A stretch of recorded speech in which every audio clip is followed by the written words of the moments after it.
안녕하세요. 돈셰프의 최병훈입니다. 오늘 주제는 제로부터 시작하는 사회초년생 돈관리 방법에 대해서 우리 강수민 전문가와 한번 얘기를 나눠보도록 하겠습니다. 최근에 사회초년생, 즉 이제 청년 세대들을 위한 재무 설계가 관심들도 많이 이제 가지고 있고, 또 각종 지자체 그리고 기업에서도 이 청년 세대들을 위한 재무 컨설팅 서비스를 많이 도입하고 있습니다. 이런 중요한 때에 우리 사회초년생 돈관리 방법이라는 주제로 강수민 전문가와 한번 얘기를 나눠보도록 하겠습니다. 안녕하세요. 안녕하세요. 네. 네. 자, 이제 오늘 준비해 오신 게 이제 제로부터 시작하는 사회초년생 돈관리 방법인데, 사회초년생들은 사실은 이제 아직까지 경험이 적다 보니까 투자라든지 저축도 어떤 시행착오를 겪을 수도 있잖아요. 네. 근데 최대한 이제 시행착오를 이제 좀 줄이고 또 효율적으로 하기 위해서는 전문가의 도움이 좀 절실히 필요한데, 오늘 이 내용 위주로 해서 두 편으로 나눠서 한번 얘기를 해보도록 하겠습니다. 먼저 사회초년생 돈관리에 대해서 한번 전체적인 얘기를 한번 해주시죠. 제가 요즘에 청년분들을 대상으로 재무 상담을 많이 진행하고 있는데요. 아무래도 이제 막 사회생활을 시작했다 보니까 처음 경험하는 것들도 많고 막연하게 불안한 생각들이 이제 많이 든다고 하더라고요. 그래서 이제 상담을 진행을 할 때는 기초 지식과 초기 세팅이 가장 중요하다고 말씀을 드리고 있습니다. 앞으로의 결과를 좌우하게 되는 거는 이제 그 세팅 값이 상당히 중요하다고 말씀을 드리는 건데, 같은 월급을 받더라도 시간이 쌓이기 때문에 방식에 따라 큰 차이를 가져올 수밖에 없습니다. 네, 그래서 오늘의 주제는 아래와 같은데요. 일단 만 19세부터 34세 사회초년생 월급을 250만 원 기준으로 잡아드렸고요. 그리고 제일 중요하죠. 자취를 하는지 하지 않는지, 여기에 대해서 생활비 구조가 상당히 다르기 때문에 여기에 따라서 이제 플랜도 조금 구분해서 말씀을 드리도록 할 겁니다. 또 이제 제일 중요하죠. 말씀 주신 것처럼 이제 저축이랑 투자, 기본적인 시스템을 구축해가지고 소비나 지출은 어떻게 컨트롤을 할 것인지. 네, 그리고 이제 제일 중요한 거는 국가에서 청년들 대상으로 상당히 이제 많은 지원을 해주고 있지 않습니까? 그래서 청년 대상 정부 지원 정책과 그것들을 어떻게 적극적으로 활용을 할 수 있는지, 그리고 재테크 시작을 하는 방법도 이제 순차적으로 말씀을 드릴 거고요. 여기에서 우리가 얻고자 하는 것은 목표 한번 봐주시면 됩니다. 월간과 연간을 분리해 가지고 현금 흐름 한번 검토해 드릴 거고요. 그리고 재무 목표를 설정한 다음에 동시에 비상 예비 자금, 비상 예비 자금이라는 것은 우리가 살다 보면은 사실상 이제 변수들이 너무 많지 않습니까? 네. 거기서 이제 우리가 저축된 부분들을 현실적으로 빼서 쓸 수 있는 건 아니기 때문에 거기에 따라 비상 예비 자금 무조건적으로 필수 마련하셔야 되는 거고요. 그 다음에 저축과 투자 시스템 구축한 다음 이제 마지막으로 행복한 노후를 위해서 노후 준비를 위한 연금저축이나 IRP 활용법도 이제 말씀드리려고 합니다. 여기 이제 청년 대상으로 정부 지원 정책이 최근에 많이 확대되어 왔잖아요. 네네. 이 정보도 이제 굉장히 중요하겠네요. 그렇죠. 이제 적극적으로 활용을 하다 보면은 충분히 혜택을 많이 받을 수 있는 부분이 있기 때문에 오늘 조금 더 디테일하게 말씀드리겠습니다. 그리고 이제 사회초년생 재정 현황에 대해서 한번 먼저 말씀해 주시죠. 예, 지금 왼쪽에 보시면은 고용노동부에서 발표한 연령층별 임금 총액인데요.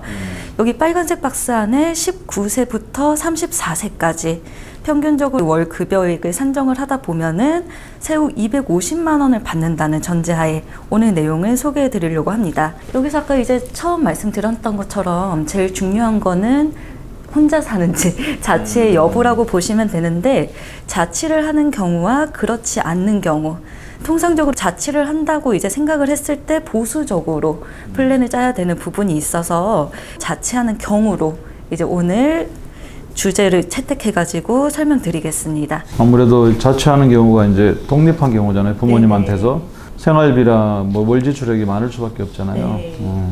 요즘 그래서 이제 부모님한테 최대한 독립을 늦추는 이게 캥거루족 얘기도 하기도 하고 하던데. 그리고 이제 지방에 거주하시는 분들은 현실적으로 서울에 이제 직장이 많기 때문에 네, 캥거루를 하고 싶어도 못하는 분들이 많은 걸로 알고 있습니다. 그렇겠네요. 네, 기본적으로 제일 베스트 저축 플랜은 급여의 60% 이상을 저축을 해야 된다고 하는데요. 이게 현실적으로 가능할까요? 저도 자취 경험이 있는데 숨만 쉬어도 월세랑 관리비 그리고 생필품만 해도 100만 원은 우습게 지출이 되더라고요. 그 식비 같은 것들도 이제 고려를 해보자면은 제일 그나마 현실적으로 생각할 수 있는 수치는 50%가 그나마 현실적이라고 보면 될 것 같습니다. 우리가 이제 그렇게 저축을 하려고는 하는데 이런 것들이 이제 의미가 있어야 되지 않습니까? 제일 처음 중요한 거는 목표 설정입니다. 얼마 동안 얼마가 필요한지, 그래서 그 기간에 맞춰가지고 월에 우리가 저축을 해야 되는 금액은 정확하게 얼마인지 구체적으로 계산을 해볼 수 있는 계기가 되는 건데요. 사회초년생 분들은 제일 이제 많이들 고민하시는 게 결혼 자금, 그리고 저희 계속해서 이사를 다니면서 전전하실 수는 없으니까 주택 구매 자금도 상당히 이제 고민이 많이 되는 부분이고요. 그리고 플러스로 노후 자금과 저희가 이제 일만 하고 살 수는 없잖아요. 네, 여가 취미 같은 여행이나 아니면은 이제 쇼핑 같은 그런 부분들도 같이 이제 목표 설정으로 할 수 있습니다. 예.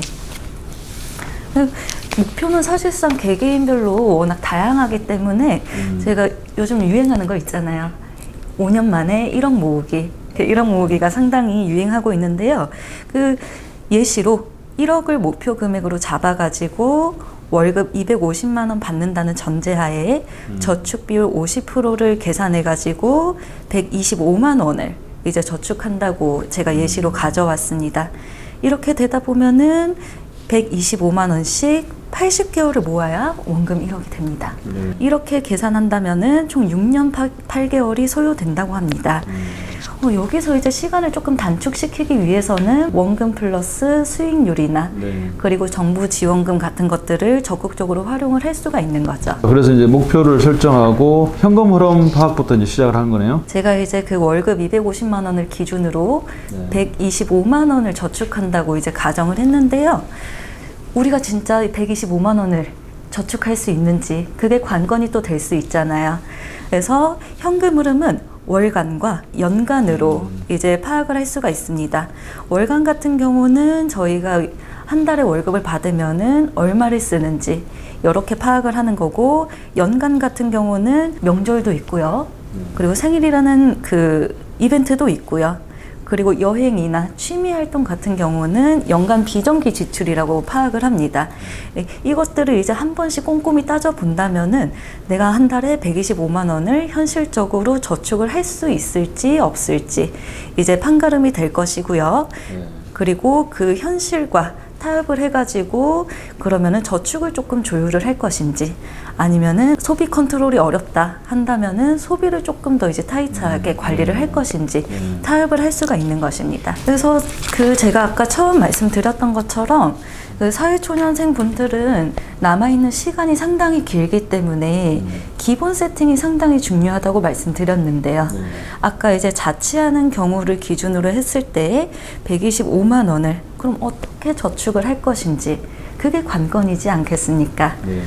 그러면은 125만 원을 적금으로만 돌린다고 하면은 원금 기준 1억까지는 80개월이 소요된다고 말씀드렸는데 그것도 상당히 중요하긴 합니다.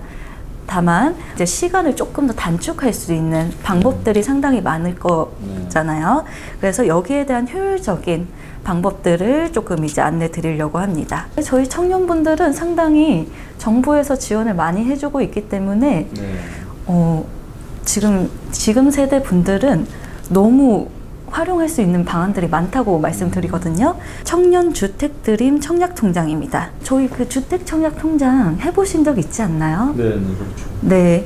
청년분들이 할 수 있는 것들은 청년이라는 게 들어가는 거고, 일반 주택 청약 통장보다는 우대 금리를 주기 때문에 청년분들은 꼭 청년형으로 가입을 하라고 권장을 드리고요.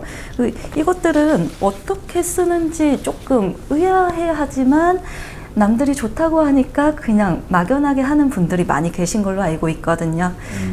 구체적으로 보자면은 그 지역별에 따라 가지고 우리가 이제 주택을 분양받을 수 있는 그 청약권을 가질 수 있는 통장이라고 보면 되고요. 잔액이 이제 중요하다고 말씀을 드리는 거는 우리가 어느 지역에 어느 평형의 청약을 넣을 수 있는지가 갈리기 때문입니다. 지금 제가 보여드리는 거는 이제 서울, 부산, 수도권에서 102제곱미터 이하 600만 원 기준으로 잡아왔는데요. 네, 밑에 기본 세팅을 보시면은 월에 10만 원씩 5년 해가지고 원금 600만 원을 만드는 걸로 기준점을 잡았습니다.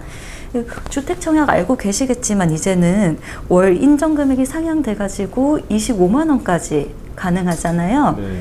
그럼에도 불구하고 제가 이제 초년생 분들은 10만 원씩 보수적으로 잡은 이유는 이런 주택청약 통장은 상당히 이제 장기 상품이기 때문에 여기에 큰 돈이 묶여버리면은 나중에 현금 흐름에 대한 건전성이 떨어질 수가 있습니다. 네. 네. 그래서 초년생분들은 기간에 따라 가지고 단기, 중기, 장기 이렇게 이제 저축 플랜을 조금 전략적으로 가져가야 되는 건데 이런 청약통장처럼 장기 상품에 많은 돈을 묶어버리면은 조금 유지 가능성이 떨어지기 때문에 보수적으로 10만 원만 잡아드렸고요. 그리고 이제 밑에 보시면은 민영주택이랑 국민주택 여기에 따라서 충족 조건이 조금씩 상이합니다.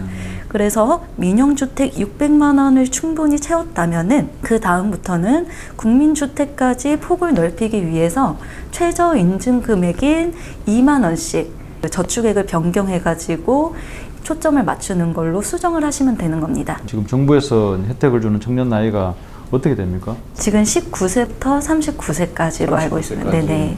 그러면 이 혜택을 볼 수가 있는 거고. 네. 그리고 또 정부 지원 금융 상품 중에 청년 도약 계좌가 있단 말이에요. 네. 이것도 관심들이 많은 것 같은데 아마 이게 제일 관심이 많은 부분 같은데 한번 말씀해 주시죠. 가장 뜨거운 감자라고 보시면 되는데 월 최대 70만 원까지 적립할 수 있고요. 그리고 5년 만기인 자유적립식 적금입니다. 네, 여기서 이제 조금 많이들 헷갈려 하시는 게 자유적립이라고 말씀드렸잖아요. 네. 금액은 70만 원 한도 내에서 만 원부터 가능하고요. 근데 여기서 헷갈린다고 말씀드리는 거는 간혹 이제 지출이 좀 많은 달이 있을 수 있잖아요. 그러면 매번 이제 70만 원씩 꼬박꼬박 적립을 하시던 분이 갑자기 지출이 많은 달에 70만 원을 다 넣기는 어려움이 있을 수는 있어요. 네. 그럼 그렇게 했을 때 우리는 만 원부터 자율적으로 적립액을 조율을 하실 수가 있는데 그거를 모르시는 분들은 섣불리 해지를 고려하시는 분들도 많이 계십니다. 네. 그렇기 때문에 여기에 대해서는 항상 금액을 유동적으로 설정할 수 있다. 이제 알고 계시면 되는 건데, 통상적으로 5년 만기가 또 길다고 하시는 분들도 계세요. 네. 그래서 초창기 상품이 나왔을 때는 해지율도 상당히 많았던 걸로 이제 뉴스 기사가 나왔습니다. 그래서 지금 조금 많이 바뀐 거는 3년 이후부터 해지가 가능하고요. 대신에 조금 정부 지원금은 줄어드는 형태로 이제 활용법이 바뀌었습니다. 내다가 좀 부족한 달은 최소 금액만 내면 되겠네요. 네, 정확합니다. 이제 뭐 밀린 것도 내야 되고 이런 것도 없잖아요. 네, 그냥 자유적립이죠. 네. 그렇기 때문에 70만 원에 대해서 너무 구애받지 않아도 되는 거고요. 네. 네, 급여 기준으로 정부 기여금이 조금씩 달라집니다. 그래서 월 최대 정부 기여금 받을 수 있는 거는 33,000원까지고요. 그리고 적게는 21,000원부터 하니까 청년분들은 이것들을 적극적으로 활용하셔가지고 정부에서 받을 수 있는 기여금을 최대한 많이 받으시면 제일 베스트입니다. 70만 원 5년 내면 원금이 어떻게 되죠? 5년 기준 딱 4,200만 원 됩니다. 네. 이제 5,200, 1,000만 원 정도 얹어서 더 주는 거네요. 예, 맞습니다. 굉장히 이자가 큰 편인데 잘 활용하면 좋겠네요. 이게. 그리고 이자도 크고요. 이자에 대한 소득세를 떼지 않는 비과세 조건도 받으실 수 있습니다. 상당히 장점이네요. 비과세까지 이제 혜택을 보니까. 예, 맞습니다. 네. 그리고 이제 아까 잠깐 말씀드린 것처럼 중간에 저희가 이제 5년이라는 시간 동안 언제 어떻게 어떤 일이 생길지 모르잖아요. 네. 그래서 중간에 해지를 하더라도 정부 기여금이나 비과세 혜택을 동일하게 받을 수 있는 사유들이 몇 가지 있습니다. 그래서 이런 것들을 특별 중도 해지라고 표현을 하는데요. 저희가 이제 사망을 하게 되거나 해외로 이주를 한다거나 또는 이제 퇴직이나 폐업을 하게 된다거나 집을 또 구매하게 될 때는 특별 중도 해지가 가능합니다. 그럼 이거는 해지일 전 6개월 이내에 발생한 사유가 해당이 되는 거네요. 네, 맞습니다. 그래서 이런 구체적인 조건들은 조금씩 다르기 때문에 해당 그 사유가 생겼을 때 꼭 디테일한 부분들을 신경 써가지고 서류 증빙을 잘 해주시면은 불이익을 피할 수가 있습니다. 그리고 또 청년 내일 저축 계좌 이 부분도 한번 말씀해 주십시오. 이것들은 이제 도약 계좌랑 조금 다른 거는 급여가 조금 낮은 분들에게 혜택을 더 많이 주는 계좌고요. 가입 대상은 일하는 청년들 중에서도 지원금을 다르게 주는 것들은 소득 수준이라고 보면 됩니다. 차상위 가구에 일하는 청년들은 정부 지원을 월 최대 30만 원까지 받을 수 있고요. 중위소득 50에서 100% 이하의 일하는 청년분들은 정부 지원을 10만 원을 받을 수 있습니다. 소득 기준은 이제 10만 원인지 250만 원 이하인지 그냥 간단하게 생각을 해주시면 됩니다. 또 이제 가입 기간은 3년으로 이제 조금 비교적 도약 계좌보다 짧죠. 총 3년 동안 10만 원을 저축했다고 했을 때는 본인 저축 360만 원 이제 원금에 지원금 더해가지고 1,440만 원의 이자까지 플러스 알파로 받을 수 있고요.